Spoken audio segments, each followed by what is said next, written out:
Stock split क्या होता है उसको इस एग्जाम्पल से समझते हैं कि एक दुकान है जो पिज़्ज़ा बनाते हैं और बड़े बड़े पिज़्ज़ा वो बेचते हैं, बहुत टेस्टी पिज़्ज़ा है, बहुत लोग ख़रीदने आते हैं। बट बात यह है कि इतना बड़ा पिज़्ज़ा हर आदमी अफोर्ड नहीं कर सकता और ये भी बहुत ज़्यादा पिज़्ज़ा बेच नहीं पाते, क्योंकि पूरा पिज़्ज़ा बेचना है, पूरा पीस बेचना है।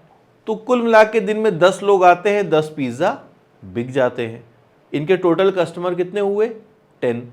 तो इनका एक नया मैनेजर आया और उसने इनको एक आइडिया दिया कि एक काम करिए, आप इतना बड़ा पिज़्ज़ा क्यों बेचते हैं, आप पिज़्ज़ा का सिर्फ एक स्लाइस बेचा करिए ना। ये पूरा पिज़्ज़ा आप बेचते हैं 10 रुपीज़ का फॉर एग्जाम्पल, तो आप इसके 4-5 स्लाइस निकाल दीजिए, वो स्लाइस बेच दिया करिए, तो आप जो हैं ज़्यादा लोगों को बेच पाएंगे। प्राइस कम कर दीजिए कि इसमें 1 2 3 4 5 6 7 8 स्लाइस निकल रहे हैं। आप एक काम करिए, 10 रुपये ना लेकर भी आप 2 रुपीज़ का एक स्लाइस बेच दीजिए। इससे फ़ायदा क्या होगा?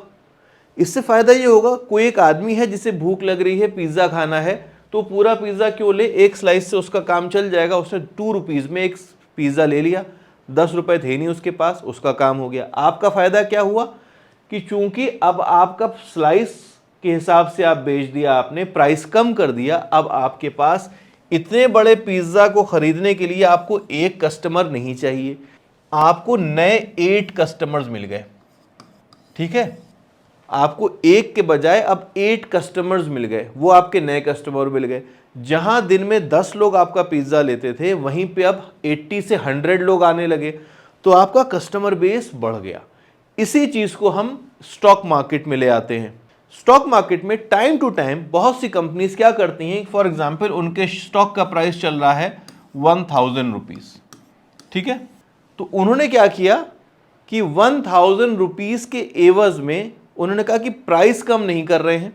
उन्होंने क्या किया, 1000 रुपीज का एक स्टॉक है, ठीक, हम ऐसा करते हैं कि 1000 रुपीज का 1 स्टॉक के बजाय, 1 शेयर के बजाय हम 100 रुपीज का 1 शेयर कर देते हैं। ठीक है, 1 शेयर इक्वल्स टू 100 रुपीज, तो 1000 रुपीज में कितने शेयर आ गए? 10 शेयर आ गए। तो जिसके पास भी एक शेयर है, हम शेयर का प्राइस कर देते हैं 100 रुपीज और एक शेयर के बजाय उसको हम 10 शेयर्स दे देंगे। अब इससे फायदा क्या होगा? इससे 2 फायदे होंगे। पहला काम यह होगा कि जो आदमी 1000 रुपीज का शेयर नहीं खरीद सकता था, उसको एक अफोर्डेबल प्राइस पर वही कंपनी मिल रही है 100 रुपीज में। ठीक है, कंपनी का फायदा क्या हुआ? कंपनी का फायदा यह हुआ कि उसके पास पहले 1000 रुपीज पे एक इन्वेस्टर था, अब उसके पास 100 रुपीज के 10 इन्वेस्टर्स आ गए, यानी उन्होंने नए इन्वेस्टर्स को इनवाइट किया, इस तरह से अपनी चीजों को अफोर्डेबल करके। ये चीज समझ में आई? बस यही काम होता है स्टॉक स्प्लिट का। अब जरूरी नहीं है कि एक शेयर के बदले हम आपको 10 शेयर दें, ये कंपनी डिसाइड करती है कि हम कितना स्टॉक स्प्लिट करेंगे। ठीक है, बहुत सी कंपनीज इस तरह से करती हैं कि आपके पास एक शेयर है, हम उसके एवज में आपको 5 शेयर देंगे, या किसी के पास 10 शेयर्स हैं, 10 शेयर के एवज में हम आपको 14 शेयर्स दे देंगे।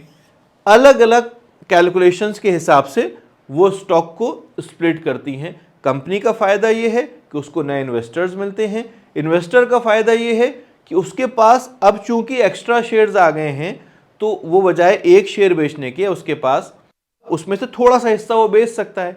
मान लीजिए एक इन्वेस्टर था, उसके पास 100 शेयर्स थे, कंपनी ने कहा कि 100 पर शेयर हम आपको 10 शेयर्स दे रहे हैं, तो उसके पास 1000 शेयर्स हो गए। अब तो उसने क्या किया कि अपने शेयर 1000 शेयर्स में से उसने 200 शेयर्स बेच के थोड़ी सी लिक्विडिटी ले ली अपने लिए, थोड़ा सा पैसा ले लिया, और 800 शेयर्स जैसे थे वैसे ही छोड़ दिए। नए इन्वेस्टर का फायदा क्या है? उसको अफोर्डेबल लगने लगा कि भाई पहले हम 100 रुपीज़ का नहीं खरीद सकते थे, 1000 रुपीज़ का नहीं खरीद सकते थे, अब हम थोड़ा सा सस्ते में इसको खरीद लेंगे और हम इसमें अब इन्वेस्ट कर पाएंगे।